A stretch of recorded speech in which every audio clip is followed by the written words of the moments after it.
Alright, what is going on, y'all? My name is Swaggerlicious the 32nd, and welcome to another Destiny video that's not really about the Destiny gameplay, but so much so about the state of the game and so forth. You've probably seen I've made a few videos recently about Destiny, and we're just going to keep milking it and keep making more, so here we are. But today I figured we'd go a little bit away from, you know, Destiny 1 and Destiny 2, but talking about now Destiny 3. If it's gonna happen, maybe, maybe not, I don't know. I want it to, but I don't know. With the resources Bungie has and the way they've dealt with things, and Marathon, that's kind of not been doing great in terms of player numbers. I believe it's set around 10k now after a month, and I just don't think those numbers are sufficient enough for Sony even to continue. But apparently Bungie is still cooking up Marathon. They're incredible with their communications, unlike somebody else, and they're just going to keep committing resources to Marathon. It is what it is. And with the way that there's been no communication with Destiny in terms of DMG, boy, it's been a nightmare, and it will be a nightmare for another few months. And I genuinely don't know if Destiny 3 is even possible, like realistically. I mean, I'm just trying to figure out why Sony bought Bungie in the first place back then. When around Shadowkeep time, when Bungie split with Activision, you know, we all put our hands in the sky and we said, "Woo!" You know, they split. They're independent now. And then we saw what happened. You know, we got Shadowkeep, and then we were like, you know, it's okay. And then we had a bit of a few stale moments here and there. And then eventually, Sony bought Bungie, the rival company of Activision. And they bought them for a few $1 billion. I don't remember how much it was, but it was quite, I think it was 2 point something or 3 point something. And it was in the billions. And back then, I think Sony mainly bought Bungie for the sake of the Destiny franchise and the Halo franchise, and that sort of reputation that Bungie held at the time, which was something that Sony wanted to get into. But now we see that, you know, Bungie's been working on Marathon, and I have a feeling that's kind of not what Sony was expecting or wanting. They probably wanted something like potentially a new Halo franchise or a new Destiny 3 perhaps to come out. And I feel like Marathon was kind of a miss, to be honest. I mean, I played Marathon. I had a good time with it when I was playing with a buddy of mine, and you know, I have some things to say about it, but the fact is 10k is just generally not enough players to hold.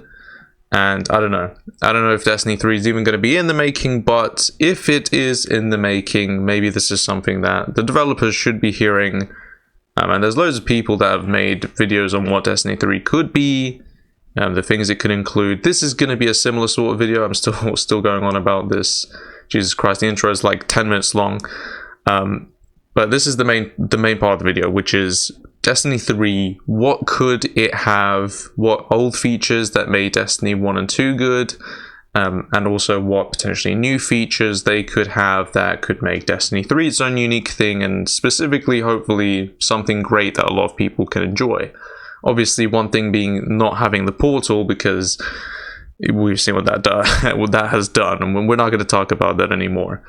But things Destiny 3 could have that could make, you know, Destiny 3 great, you know, and it's something that we should talk about, because over the series, over the decade of 10 years of Destiny, there's been one thing that's kind of always remained the top of the tippity top, and that's the build crafting that you can do in this game with the abilities, the amount of weapons you can carry, and the different exotics that have their own unique little functions.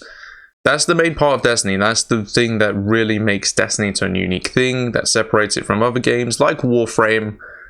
Warframe and Destiny are not exactly similar, though they're compared, and I completely understand why, but they really shouldn't be compared because they're two unique separate games to themselves. You can compare Warframe to, what's it called, The First Descendant. Those two are very similar to each other in terms of their like modding system and stuff like that, but in terms of comparing Destiny and Warframe, they are completely separate to each other, but still in the same general genre, but still also very different. It's like two sides of a kind of completely different coin.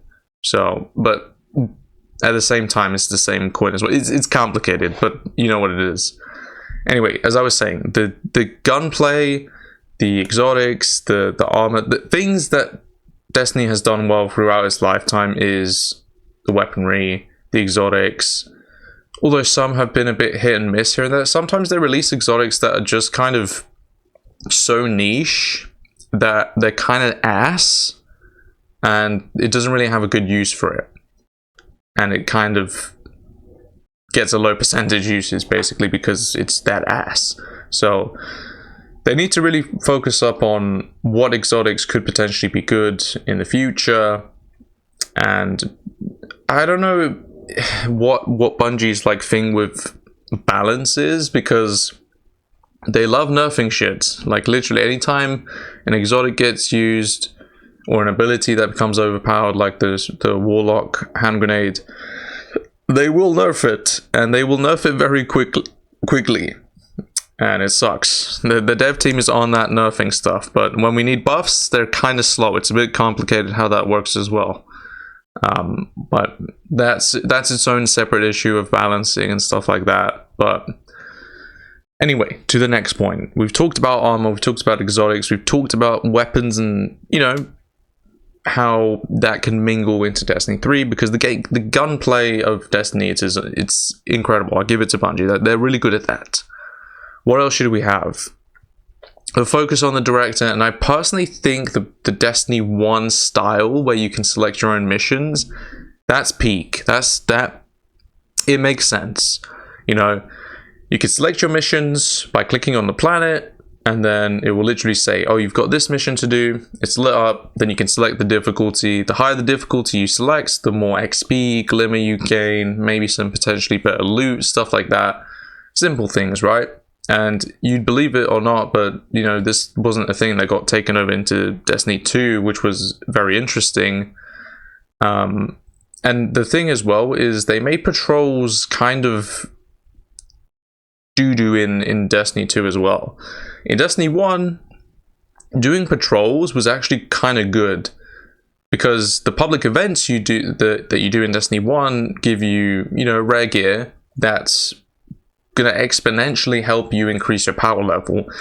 In Destiny 2, if we're not talking about year 1 where you can get exotics from public events, but in Destiny 2 it's kind of pointless, and it's literally just a waste of gigabyte spaces to have a patrol feature in Destiny 2.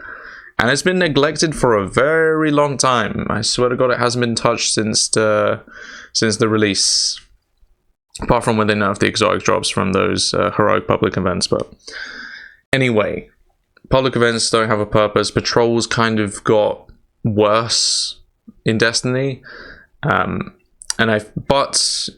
I feel like in Destiny 1 it did it a little bit better, because the fact that you can get really good loot, which can help you get power level more quickly. In terms of the ways you select missions, like I said, I personally prefer Destiny 1 style over it, where you know you can select your missions, choose the difficulty. And I feel like that should carry over into Destiny 3. It just makes more sense. It's simple and it's not complicated. You don't need to make it complicated. Select the mission, choose your difficulty, done. Nothing hard about it. First, that's probably a bit biased because I have been playing Destiny 1 for the last few weeks now, and I've been enjoying that way of selecting my missions, so maybe you guys might prefer the Destiny 2 version, but anyway, that's that. Things you definitely shouldn't include is the portal. Boy oh boy, I just don't like it. It completely goes against the director, which is a very big part of Destiny, where you could see that you can visualize the planets and select your missions from then on.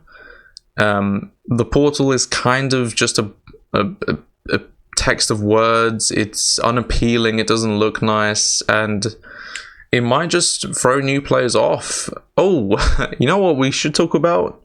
New players? The intro missions and the tutorials, that should definitely get worked on. Boy, have you seen the Destiny 2 tutorial? It's horrible. Originally, Destiny 2 had the Red Wall campaign. Before sunsetting, we had the Red Wall campaign, and in the Red Wall campaign, I actually thought the tutorial style they did there was pretty good. It threw you into pretty decent story, and you were kind of immersed in it, and the tutorial actually was pretty decent. It threw you into the action. You got told what to do, how to pick up weapons, how to switch weapons, how to shoot, and all that stuff, and it was easy. Then they sunset the Red Wall campaign, and they had to make a quote-unquote new tutorial style, which they grabbed from Destiny 1 but made it worse. I have no idea how this all happened, and it's really like the way they just threw you in halfway into the story. Destiny, this is why I hate live service games, specifically the way Bungie did Destiny 2 with sunsetting, because they took basically half of the first game out and threw you into the middle of the second half of the game, and you had no idea what was going on back then. They maybe did a little summary here and there, but you did not care because you weren't there. And then you probably quit the game because it was too confusing to understand. Had they not sunset and did a Warframe style, kept everything in the game, similar to what Destiny 1 is, you can still play Dark Below, House of Wolves, Taken King, Rise of Iron. You can even do Age of Triumphs, and you will understand every aspect of the story because none of it has been removed, which is crazy. But things like the portal shouldn't exist. Sunsetting should never exist in Destiny 3 if it does come out, because once again, there will be community turmoil. And once again, it's just going to give you negative rep, and it should never have been done in the first place. Something I feel like Destiny has had in terms of clan stuff has been pretty trash. Pointless kind of in Destiny 1, and very pointless now in Destiny 2. Hopefully in Destiny 3 there's a little bit more emphasis on clans. Like back then, making clans wasn't so reasonable. Like, it didn't really have a purpose. Here you could get certain loot in Destiny 2, but now it's just kind of, with the whole tiered loot system, it's just completely annihilated clans and the purpose of clans. Yes, the point is you could, make a clan and have people join you, and maybe you could build a friendship here and there, but in terms of other aspects, if you don't give a shit, maybe you have lots of friends or you want to play solo, I don't know, I don't care. What are the other purposes of the clan? There's pretty much nothing. All the loot you get from the clan stuff is old, untiered, trash, pointless loot most of the time, with trash rolls and so forth. In D3, if they do ever make it, clans need to have a better purpose. If they're going MMORPG, they need to go into these clan stuffs, do clan housing, put more clan activities in there. If you complete this thing with your clans, you can get, I don't know, boost in XP, or the more players that play, I don't know, give them more better loot, or so forth. It's kind of a thing in Destiny 2, but it also kind of isn't. It's something that needs to be expanded on in D3, and Destiny Rising kind of does this already. If you don't know Destiny Rising, it's a mobile game that not Bungie made, but I forget the other studio that made it, but it's a Destiny game on mobile, and they have clan housing. They have lots of MMO features that Bungie doesn't have in Destiny 1 or 2 that Destiny Rising does pretty well, and it's something that's not talked about quite a lot. But those are just some of the things that they could add in terms of clan housing that help this game become more MMORPG style, if you will. And something that I genuinely think would help Bungie as a studio in general is to have more community involvement. And I'm not talking about voting on which exotic ornament should be in the game. I do not give two shits which Galahorn ornament is in the game. I do not care. I don't care if you make a Rat King ornament. I don't care. I'm not voting for that shit. It does not matter. It's a waste of time and effort, and it's something the community genuinely does not care about. I don't care about the monetizations in this game. Just make good loot drops and make good armor that free-to-play players can get. The TechSec armor, bro, oh my god, the Portal armor is so disgusting to look at. It literally makes me vomit just looking at why they even thought that design was so good. Playing Destiny 1, the armor looked just so much better as a free-to-play player, and it's kind of crazy how that even happened. Even when you buy the expansions, you can get the raid gear as well, but if we're not talking about the raid gear, just the general loot drops from the floor look so much better than in Destiny 2, and I'm just so confused. I guess because they went with the live service route and they had to put more focus on monetization. Look, there's a lot of things we can talk about in terms of live service and battle passes and how that's kind of ruined generally gaming as a whole. That's what I think. But that's what happens. You make a game free, they push all their shit into cosmetics, and that's what happens. It's just something that sucks and there's nothing to control. But please, just make the armor look good and don't spend as much resources on making cosmetics, and the community voting specifically shouldn't be on exotic ornaments or buffs we would like to see. I mean, okay, the buffs and nerfs, fair enough. We could see, like, I don't know, Darcy might get a buff, oh Jesus Christ.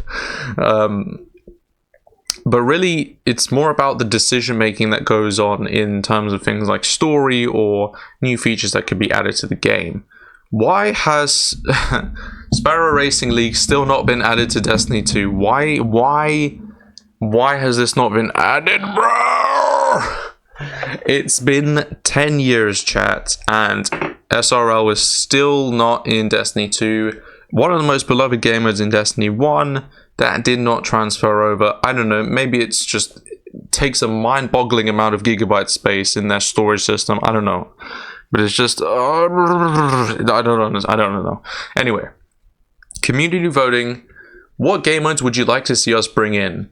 Please give us a description. The one that gets the most upvotes, the most likes, we'll think about and we'll include in our meeting, and we'll see what the team thinks, and then we'll get back to you. Warframe does something so well. I love how Warframe and I forget the name of the studio that works at Warframe, but they are just so incredible with their community. They give out free shit. They really care about the community they built, and no wonder it's still successful for so long. The game's been out for, I don't know, since like similar to Destiny. It's been out for a while, and it's still bringing like 40-50k numbers daily. That's incredible, and that's just Steam charts alone. It's probably more on console, I don't know, but it's still doing very well, and that's because the community feels respected, and anytime there's an issue, the developers are on that shit constantly. The opposite is true for Bungie and how they've treated this community. You know, they nerf shit very quickly, they don't give buffs very often. Do they listen? Not really.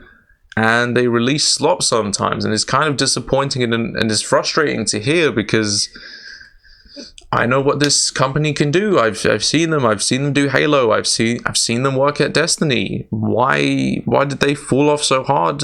I don't know. Well, I do know a few reasons. Could be live service issues, and maybe it's the pressure that Sony's giving them right now, but I don't know. It's just it's been kind of a interesting turn of events in the last few years, specifically for Bungie. And, you know, with this whole marathon thing going on in the background as well, I don't even know what's going on with Project Gummy Bears or whatever it's called. I don't know if that's been cancelled or what. I hope, dude, bro, just make Destiny 3, I swear to God, man.